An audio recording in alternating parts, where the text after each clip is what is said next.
So this story is titled Marriage Advice from Gay Baptist Ladies. And we got some of those. If you know anything about me, you know that I am from the tiny town of Gay, Georgia.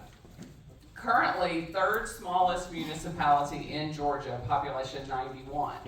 Lone Oak, right down the road, is at 89, so yeah.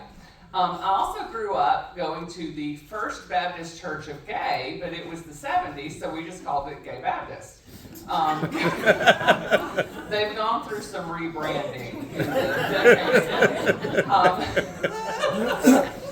Now, in the spring of my 26th year, I had become engaged to my beloved. Some of you have met him before in stories. Fartbuster. Remember Fartbuster? From last season's story, The Engagement Fart, he was my first husband.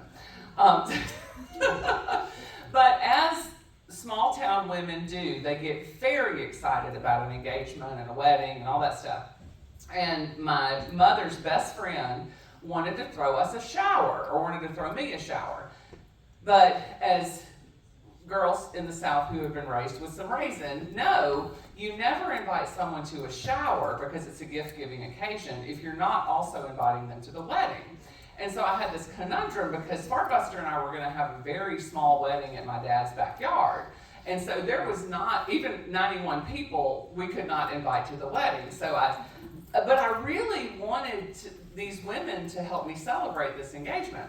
So what we decided to do was throw an advice shower. Don't ruin the ending, Brittany. And it seemed perfect. It didn't require a gift. We could all get together and celebrate. And these ladies had been telling me what to do my whole life. So I thought, this is great. And, these were long marriages. So we met at one Saturday afternoon at the country club in LaGrange, Georgia. And we had chicken salad and sweet tea and butter mints and all that good stuff. And then these women who had raised me started sharing their advice. And a lot of it was pretty predictable.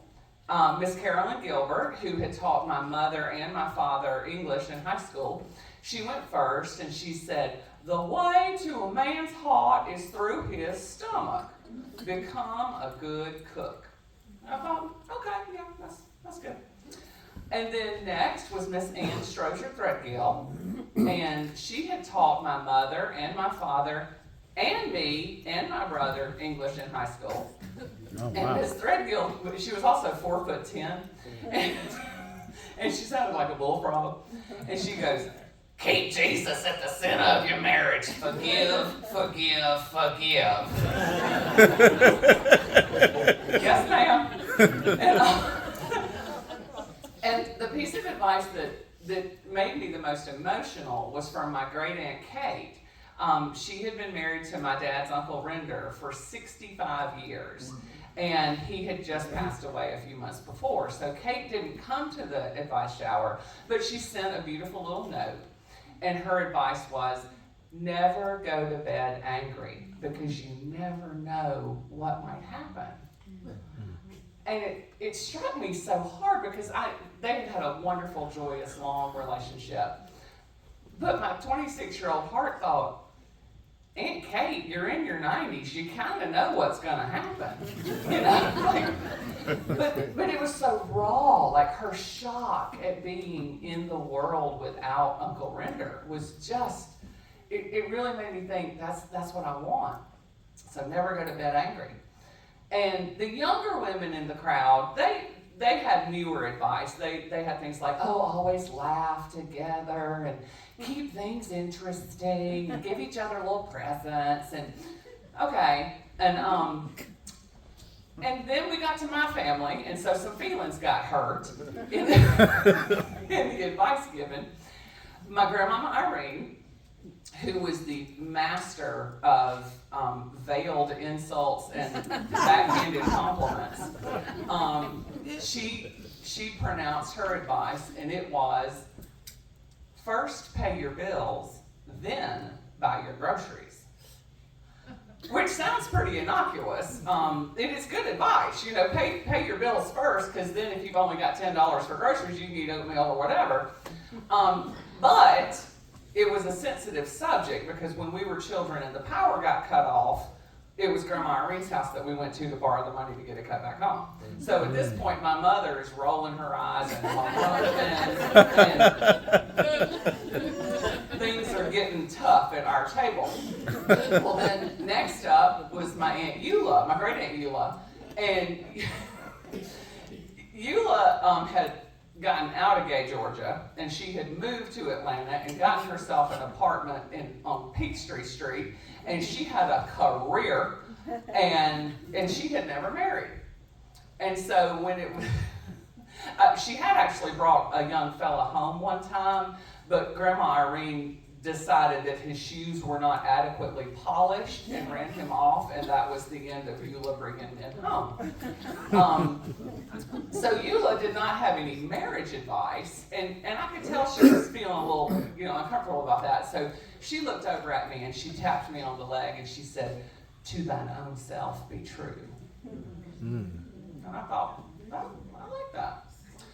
So I took all that advice, and a couple months later, I married Fartbuster, and we moved to Athens so he could go to law school, and I learned how to cook. I became such a good cook, that man gained 40 pounds as a vegetarian. I mean, that's not easy. And I did pay my bills first, and I bought my groceries second, and I earned all the money, and I cleaned the house, and I did everything I could. And I supported him, and I supported him, and I supported him. We did try to keep things interesting.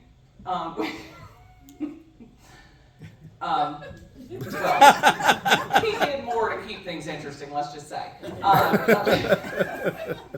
Sorry, I got a little rage moment. Okay.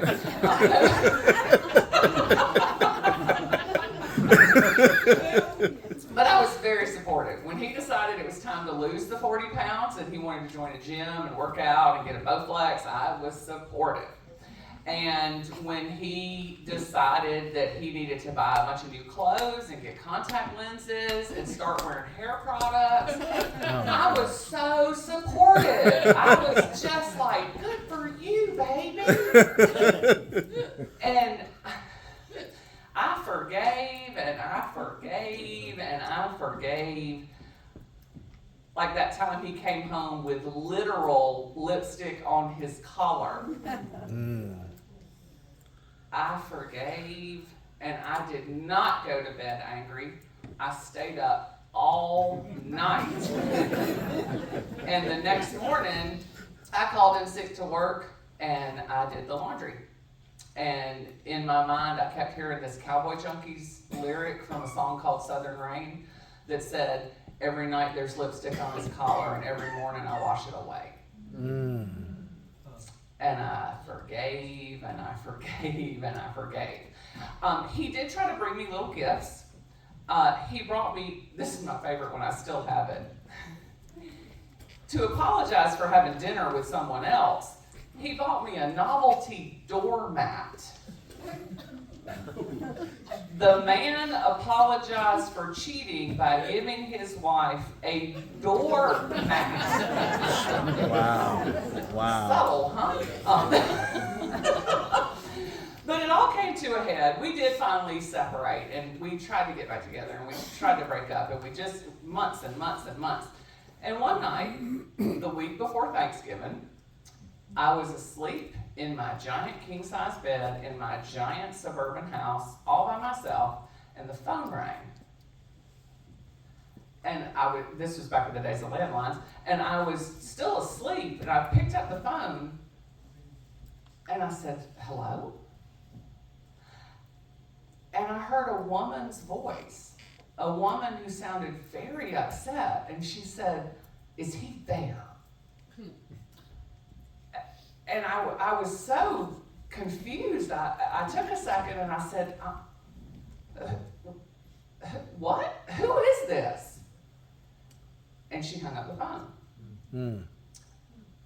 And I had a moment of clarity like I had never had in my life before, because I thought, did that really happen, or did I dream that?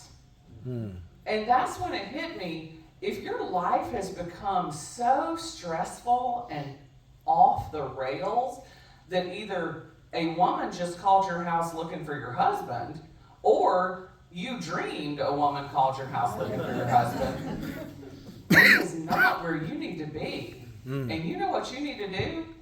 To thine own self be true. It was the spinster who won the day.